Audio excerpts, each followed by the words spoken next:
Hi plant people, good day and welcome back to our YouTube channel, Marjan's Garden. Ayan, so guys, gusto ko lang sa inyo i-flex yung ating mga, yung ating mga variegated gymno na napakaganda na talaga ng kulay. Ayan guys, so grabe guys, na-amaze ako sa kanila. So dito banda, nagiging shaded sila guys kasi nandito banda sa dulo yung ating net. So yung nakakatanggap talaga ng sobrang init ay yung doon banda sa dulo na yon. Ayan, kaya yung doon banda sa dulo na yon, feeling ko mayroong nagbabago yung kulay nila, parang may pagka sunburn, pero hindi naman halata yung sunburn look nila. Ayan, parang sunburn lang, nagiging brownish. Pero dito banda, grabe yung ganda nung kulay ng ating mga gymno.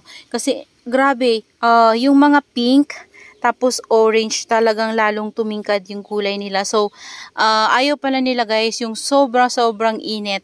So, kapag sobrang init, talagang nagbabago yung kulay nila. Nawawala yung green.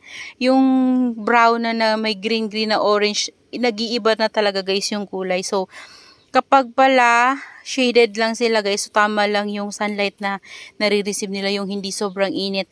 Ang ganda ng kulay nila guys. Yan, nakikita natin, visible talaga yung pagka-green, tapos yung orange. Ayan, so ayan, ang ganda niya guys. Pero okay naman sila guys sa mainit, basta sanay lang sila sa init.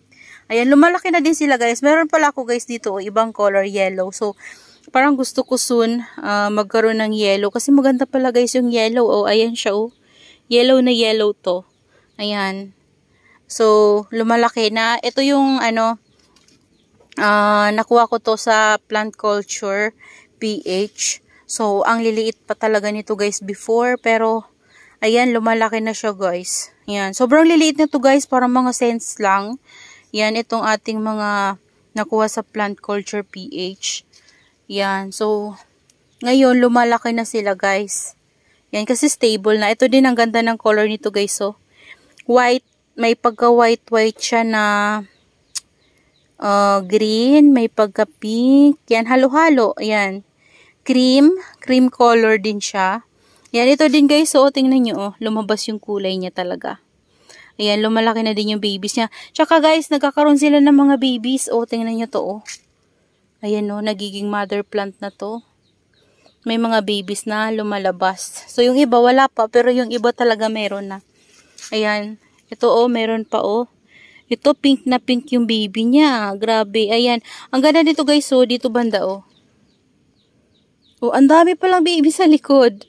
Wow. Grabe. Yan, hindi ko to guys masyadong tinitingnan kasi sila eh. So, kapag nagva-vlog ako, 'di ba, pinapakita ko lang sa inyo pero hindi ko 'yan tinitingnan isa-isa, yung tutukan ko sila hindi. Kasi ang dami-dami nilang dapat tingnan. Ayan, pag nakita talaga natin yung mga ganito, sobrang gaganda. Ito meron siyang ganyan. Ayun no, parang nasugatan. Pero sana okay lang siya. Sakit ba yan guys yung ganyan? Pero ang ganda ng kulay nito oh. Grabe, ang ganda niya. Grabe guys, natutuwa ako sa ating mga gymno, lalo na to red. Yan, red talaga. Ito pink to guys. Pink. Pusha pink yung iba. Ito dehydrated na guys, oh. Ay, kulang na to sa dilig. Ayan, kasi sobrang init talaga dito guys. Grabe, kahit na dinidilig ko sila, mabilis sila matuyuan dahil sobrang init. Yan, ito malaki na to, oh. Feeling ko mamumulaklak na din siya. Ayan, ganyan lang siya. Mas mabilis lumaki yung mga, marami yung green. Ayan, pero yung, yung maraming variegation, matagal lumaki. Pansin ko, guys. Ayan, lalo na yung, yung talagang pink na pink, ganon. Ayan. Ito, ang ganda ng kulay nito. Talagang pusha pink yung kulay niya, guys, dito banda, oh. And dito na lang banda yung wala pang variegation niya. Pero dito kumakalat na. Ayan. So, malapit nang maging perfect yan kapag dito din nagkakulay na guys. So, yan, malapit na yan siya. So, ito yung gandang-ganda ako dati guys. So, lumaki na siya. And may mga babies na lumabas. And dito banda nagkakaroon na ng variegation. Oh, dati green lang yan guys. So, ayan, ang ganda niya. Ano ba tawag dito? Yung tinatawag kasi nilang LB tsaka Mihano.